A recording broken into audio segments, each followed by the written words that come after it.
Terima kasih Bu informasinya, tapi ini saya sudah dirawat di rumah sakit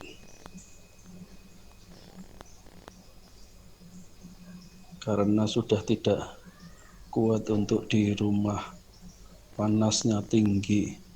Terima kasih. Ya enggak tahu ya, udah berapa. Nanti paling kalau sudah tinggal dikit saya baru tahu.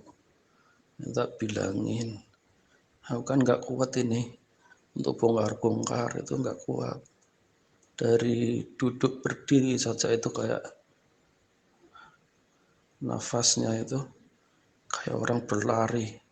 Harus diem dulu sampai nafasnya teratur baru jalan. Ngerapiin kasur aja juga nggak bisa. Nafasnya langsung sengal-sengal.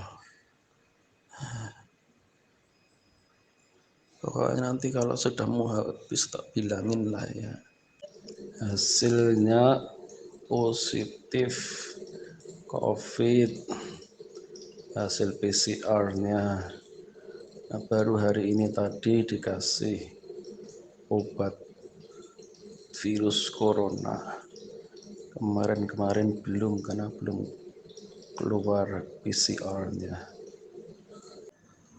Ku sembah Kau Tuhan, ku mengangkat tanganku selamanya. Kau ajaib bagiku. Ku sembah Kau Tuhan, ku mengangkat wajahku selamanya. Kau hebat bagiku.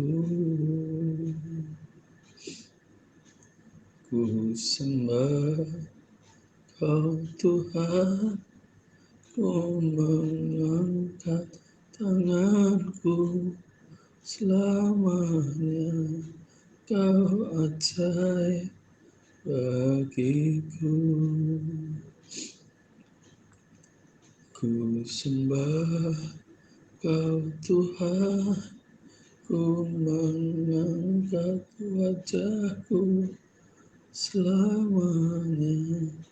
Kau hebat bagiku. Ini sedang persiapan untuk suntik plasma darah yang kedua, yang terakhir. Doakan semuanya, semoga semua berjalan lancar dan bisa segera sehat. Tuhan berkati teman-teman semuanya, sahabat-sahabat Lentera Injil, dimanapun sudah berada. Shalom semuanya. Saat dalam kesendirian saya hanya membutuhkan Tuhan hadir, aku butuh Engkau, aku rindu Engkau. Saya tidak minta kesembuhan. Bagi yang sedang isolasi mandiri atau perawatan di rumah sakit, tetap percaya bahwa Tuhan Yesus pegang kendali kehidupan kita. Sembah Dia, undang kehadirannya. Walaupun kondisi yang engkau lihat waktu ini engkau sedang memburuk kondisimu, tapi percaya saja, sembah Tuhan, karena Dia yang memegang kendali.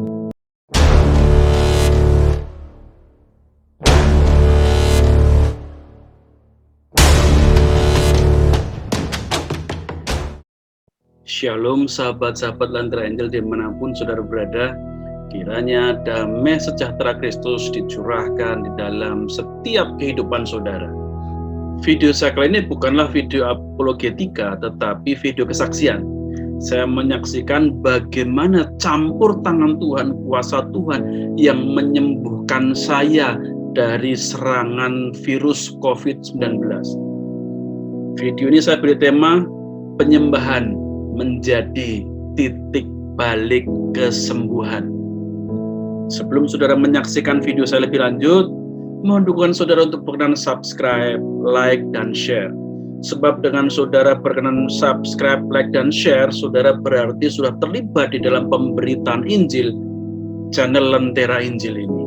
Video saya ini sebenarnya kesaksian saya akan campur tangan Tuhan yang luar biasa di tengah-tengah ketidakberdayaan dan keputusasaan. Kenapa saya katakan campur tangan Tuhan di tengah-tengah ketidakberdayaan dan keputusasaan?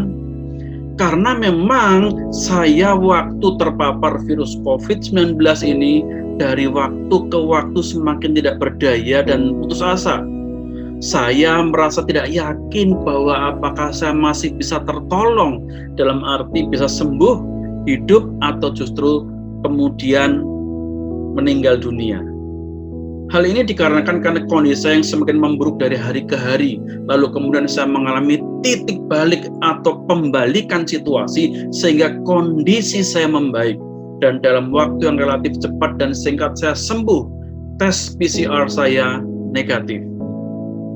Nah, hal ini terjadi, pembalikan situasi ini terjadi ketika saya sungguh-sungguh menyembah Tuhan dan mengundang hadirat-Nya. Waktu itu saya tidak meminta kesembuhan, saya hanya merindukan Tuhan untuk hadir di dalam penderitaan saya, di dalam kesusahan saya, ketika nafas saya sudah semakin berat dari hari ke hari. Saya hanya merindukan Tuhan untuk hadir. Dan ternyata Tuhan Yesus tidak hanya menyembuhkan saya, tetapi juga memulihkan jiwa dan kerohanian saya yang beberapa waktu sudah mengalami kemandekan. Saudara, saya tidak tahu kapan terpapar virus COVID-19, tapi saya sudah merasa badan tidak enak itu mulai hari Jumat tanggal 21 Maret 2021, itu yang saya ingat. Tentu sebelumnya sebenarnya sudah terpapar COVID, tetapi merasa badan sudah tidak enak, pegal-pegal, tulang-tulang ngilu-ngilu itu Jumat 21 Mei 2021. Karena hari itu seharusnya saya memimpin doa pujian penyembahan di gereja dalam rangka menyongsong pencurahan Roh Kudus hari Pentakosta. Hari Sabtunya saya juga harusnya melayani, tapi hari Jumat Sabtu ini saya tidak layani karena badan rasanya sakit dan tidak enak. Hari Minggunya saya tetap berusaha untuk melayani dengan khotbah, walaupun sudah nafasnya itu sudah tidak longgar seperti biasa, dan sorenya saya memimpin doa pujian penyembahan pencurahan Roh Kudus di gereja. Nah, di situ saya juga makin merasakan ketika saya menyanyi menyembah Tuhan itu nafasnya berat dan keringat dingin itu banyak keluar di dalam tubuh saya. Awalnya saya minum obat flu biasa dan saya juga sempat ke dokter 2 kali, yaitu tanggal 27 sampai 31 Mei. Diagnosa dokter adalah flu dan asam lambung. Saya dikasih obat flu, antibiotik, asam lambung, dan juga ada obat diare. 2 kali ke dokter diagnosanya sama. Dan ternyata obat dokter 2 kali itu tidak mengurangi sakit saya, namun kondisi saya dari hari ke hari itu semakin menurun. Tambah demam makin tinggi, nafasnya makin berat, tambah mual, muntah, pusingnya itu pusing seperti melayang. Dan akhirnya saya ke rumah sakit, di swab antigen dan hasilnya positif. Lalu diambil darahnya dari hidung dan mulut untuk PCR, dan langsung masuk ruang isolasi COVID-19 untuk rawat inap. 3 hari kemudian mendapatkan hasil PCR itu ternyata positif COVID-19. Nah, saudara, selama 4 hari di rumah sakit yang pertama ini, saya sudah mendapatkan perawatan medis.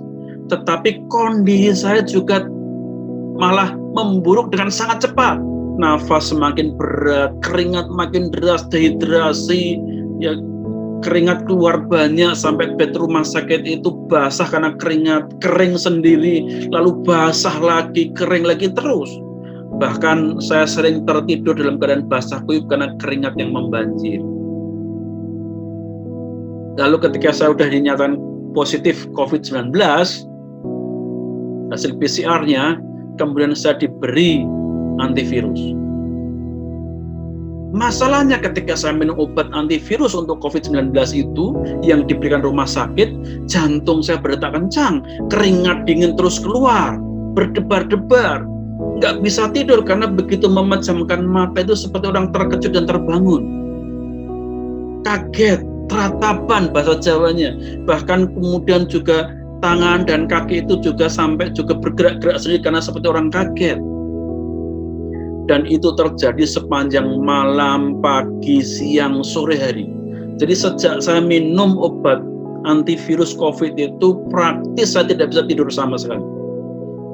Padahal orang sakit membutuhkan istirahat untuk tidur. Tapi justru malah saya tidak bisa tidur, kondisi saya semakin parah, nafas saya makin berat. Untuk dari posisi tidur lalu duduk saja itu sudah nafasnya itu seperti orang habis lari kecapean. Sehingga ketika habis berbaring lalu duduk itu mau turun, harus berhenti dulu, istirahat dulu barang 5 menit, setelah lega baru bisa turun berdiri, lalu juga seperti itu duduk lagi. Misalnya saya mau buang air kecil, harus seperti itu, sudah tidak bisa kamar mandi juga. Kondisi saya semakin memburuk. Dari tanggal 21 Mei sampai 31 Mei ketika dirawat di rumah sendiri, dari hari ke hari semakin memburuk kesehatannya. Tambah demam, tambah diare, lalu mulai tanggal 31 Mei sampai 3 Juni pergi ke rumah sakit untuk dirawat dan diobati dengan harapan kondisi semakin membaik. Tetapi malah dari hari ke hari saya merasakan hari ini kondisi kesehatan seperti ini, besoknya makin parah, besoknya lagi makin parah. Menurun drastis. Nafas makin sulit, sesak dari hari ke hari. Jadi bisa saudara bayangkan, saya itu kayak sedang menghitung hari, menunggu saat-saat saya tidak bisa bernafas sama sekali. Akhirnya kemudian keluarga dan tempat pelayanan saya, yaitu kampus STT tempat saya melayani, sepakat untuk memindahkan saya ke rumah sakit lebih besar yang sarananya komplit. Dengan harapan kondisi saya membaik. Maka pada tanggal 3 Juni hari Kamis siang saya dipindahkan ke rumah sakit dan sekitar jam 2 atau jam 3 kurang lebihnya saya masuk IGD. Di IGD cukup lama sampai jam 10 malam baru dimasukkan ke kamar rawat inap. Nah di IGD inilah justru saya merasakan penderitaan itu memuncak. Di situ saya merasakan sakit yang luar biasa. Bergerak sakit, berbaring sakit, ya sesak nafas yang tambah parah, berbicara saja sudah terengah-engah, tidak bisa tidur juga. Ya. Lalu pembuluh darah yang untuk infus itu pecah. Jadi jam-jam awal masuk rumah sakit yang kedua dengan harapan kondisi saya membaik, justru malah memuncak penderitaan yang saya alami. Kenapa kondisi saya dari 21 Mei sampai 3 Juni ini semakin hari semakin memburuk dari hari ke hari? Penyebab kondisi yang semakin memburuk adalah yang pertama, saya banyak menyimpan permasalahan dan kekecewaan. Ketika saya sedang sakit itu sebenarnya saya juga menyimpan banyak kekecewaan yang saya simpan bertahun-tahun yang makin lama makin menumpuk. Sebenarnya kekecewaan kepada manusia, tetapi dampaknya hubungan saya dengan Tuhan makin menjauh. Kekecewaan saya simpan itu sebenarnya tanda bahwa saya belum bisa ikhlas mengampuni dan belum sungguh-sungguh berserah dan juga belum sepenuh hati mengasihi Tuhan. Sehingga kecewa dengan manusia malah menjauh dari Tuhan. Ketika harapan-harapan saya dengan berbuat baik, mengasihi dan bahkan banyak berkorban pada orang lain malah berbuahkan kesalahpahaman, disalah-salahkan atau respon orang itu tidak sesuai dengan harapan, dan itu menimbulkan kekecewaan dalam diri saya, luka hati dari hari ke hari bertumpuk sehingga itu mengkerdilkan rohani saya. Lalu yang kedua, ada banyak beban pikiran. Saat saya menderita COVID itu saya mengalami kesulitan keuangan karena berniat menolong orang lain, tetapi malah membuat saya terjerumus dalam kesulitan keuangan yang luar biasa. Bahkan pada waktu saya menderita sakit dan istri saya juga sempat sakit dan anak-anak saya, itu untuk makan saja sulit. yang dimakan untuk satu keluarga saya pada waktu saya menderita sakit itu adalah 1 atau 2 biji telur ayam itu dimasak dicampur dengan sayur-sayuran yang petik di pagar, kemudian direbus, dicampur, itu untuk makan 4 orang dalam sehari, pagi, siang, sore. Jadi bukan sekali makan. 1 telur untuk dimakan 4 orang, untuk makan pagi, siang, sore. Bisa dibayangkan saudara, keadaan saya pada waktu itu semakin drop, semakin menurun. Apalagi saya sebagai kepala keluarga yang merasa harus bertanggung jawab untuk istri dan anak-anak. Saya sedih dengan kondisi itu. Lalu penyebab yang ketiga adalah adanya kekhawatiran. Nah, karena kondisi keuangan yang sulit ini menimbulkan kekhawatiran dalam diri saya. Kalau bulan ini saja sudah susah, bagaimana bulan depannya lagi? Bagaimana anak istri saya kalau saya meninggal? Karena saya tulang punggung keluarga. Itu yang terus berkecamuk, bahkan ketika sudah masuk di rumah sakit. Dan kekecewaan, memikirkan kondisi keuangan dan kekhawatiran akan hari depan keluarga. Nah, titik balik perubahan kondisi kesehatan saya justru dimulai di IGD, di tempat yang bagi saya tempat yang paling tidak nyaman, fasilitasnya yang tidak sama dengan ruang perawatan, diberi sekat yang sempit tertutup, lalu tidak ada siapa-siapa, belum ada perawat dan dokter yang menangani secara khusus di sana. Di situ justru saya mengalami titik balik yang mengubahkan saya. Nah, waktu yang lama di IGD, saya tadi sudah ceritakan bahwa di IGD itu cukup lama saya. Dari sekitar jam 2 atau jam 3 sampai jam 10. Berarti ada jam 2, 3, 4, 5, 6, 7, 8, 9, 10. Ada sekitar 8 jam di IGD. Dan kondisi saya semakin parah pada waktu itu. Belum mendapatkan obat dan perawatan yang sebagaimana mestinya. Di IGD saya hanya bisa mengerang, menangis, berseru-seru. Tetapi tidak siapa-siapa. Karena di tempat itu ruang khusus. Saya hanya bisa berseru kepada Tuhan. Dengan kondisi berbaring, tangan saya yang sudah lemah itu saya angkat untuk memuji Tuhan. Saya menyanyikan lagu Awan Kemuliaan. Biar awan kemuliaan-Mu. Saat dalam kesendirian saya hanya membutuhkan Tuhan hadir. Aku butuh Engkau, aku rindu Engkau. Saya tidak minta kesembuhan. Dan terus saya ulang-ulang pujian itu. Tiba-tiba saya mendengar bisikan di hati saya, kira-kira bunyinya begini. Lepaskan iblis di hatimu. Itu membuat kuasa dan urapanku tidak bekerja padamu. Iblis hati. Ya, saya bingung apa maksud iblis hati. Memangnya saya masih ada iblis dalam diri saya yang perlu pelepasan, itu bagaimana? Saya bingung waktu itu. Lalu kemudian kata-kata itu, bisikan itu berlanjut lagi.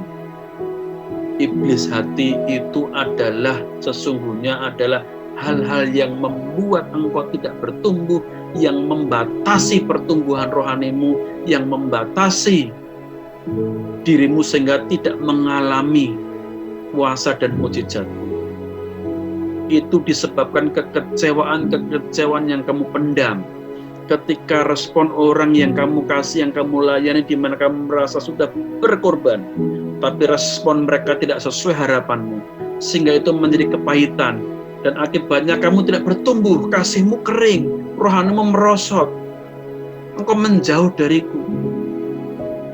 Kekecewaan itu menjadi iblis hatimu sehingga engkau tidak bisa naik level.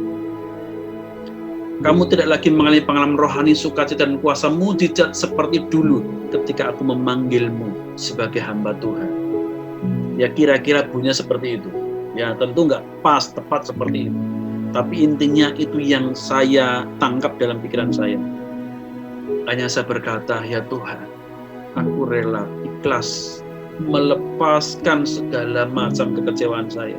Walaupun pada waktu itu saya juga tidak tahu bagaimana caranya ketika Tuhan berbicara seperti itu, justru malah semuanya teringat, muncul semuanya. Berbagai macam kekecewaan, luka-luka hati itu muncul semuanya. Bagaimana bisa melepaskan itu? Tapi saya dengan taat saya mengatakan, Tuhan, aku mau melepaskan. Aku mau mengampuni. Aku mau percaya kepadamu, apapun yang terjadi. Lalu sekitar jam 10 malam, perawat masuk dan mengatakan, Pak, sekarang ruangannya sudah siap, mari saya antar masuk dalam ruang perawatan. Di ruang isolasi rumah sakit itu saya dilarang bangun, apalagi ke kamar mandi. BAB, BAK harus tempat tidur. Karena dikhawatirkan kalau banyak bergerak akan memperparah kondisi paru-paru. Anehnya saudara, yang hari sebelumnya itu saya tidak bisa tidur sama sekali. Malam itu saya bisa tidur dengan pulas. Dan keringat yang biasa terus mengucur tanpa henti itu mulai berhenti. Tanggal 4 Juni malam, sekitar jam 7 dokter visit dan memeriksa serta mengajak bicara. Cara bicara saya sudah terengah-engah dan 1-2. Untuk berbicara saja sudah berat. Lalu dokter kemudian mengatakan, kalau begitu saudara harus mendapatkan pengobatan yang lebih tinggi karena tubuh Anda sudah tidak mau menerima antivirus yang diberikan. Tubuh Anda menolak obat itu. Lalu gubernur menyuruh perawat untuk mengambil darah saya untuk diperiksa di lab. Kemudian untuk mencari pendonor plasma.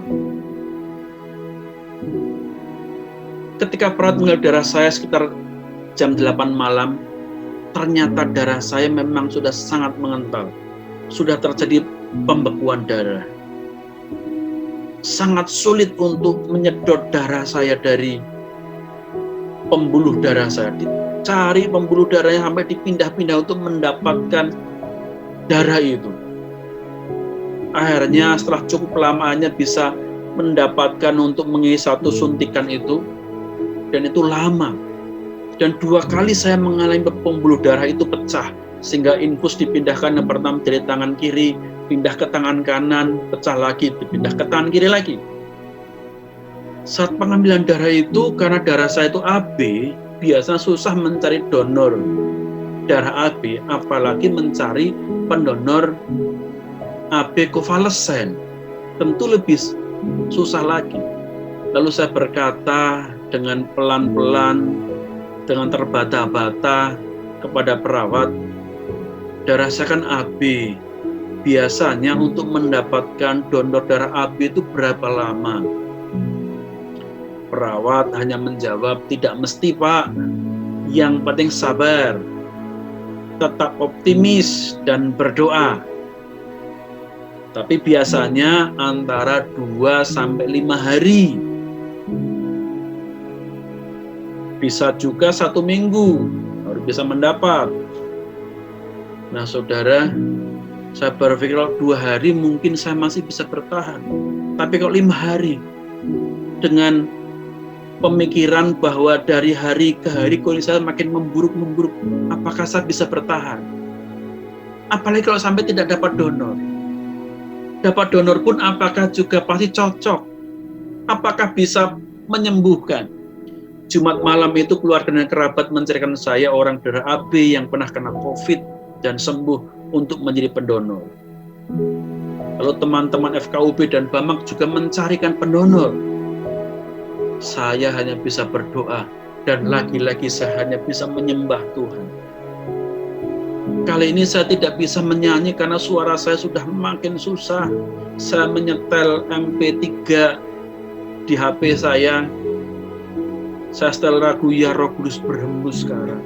Ya Roh Kudus berhembus sekarang. Saya ulang-ulang lagu itu. Saya hanya menyanyi lagu itu. Lalu ketika saya di tengah-tengah memuji itu, tiba-tiba saya mendengar dalam hati saya, aku akan menggerakkan semesta untukmu. Satu kalimat. Mendengar kata itu, tiba ada damai sejahtera yang mengalir dalam diri saya. Yang semula ketakutan, khawatir, tiba-tiba ada damai sejahtera yang luar biasa. Dan itu saya mengalir air mata saya. Saya hanya berpikir, siapa saya ini Tuhan?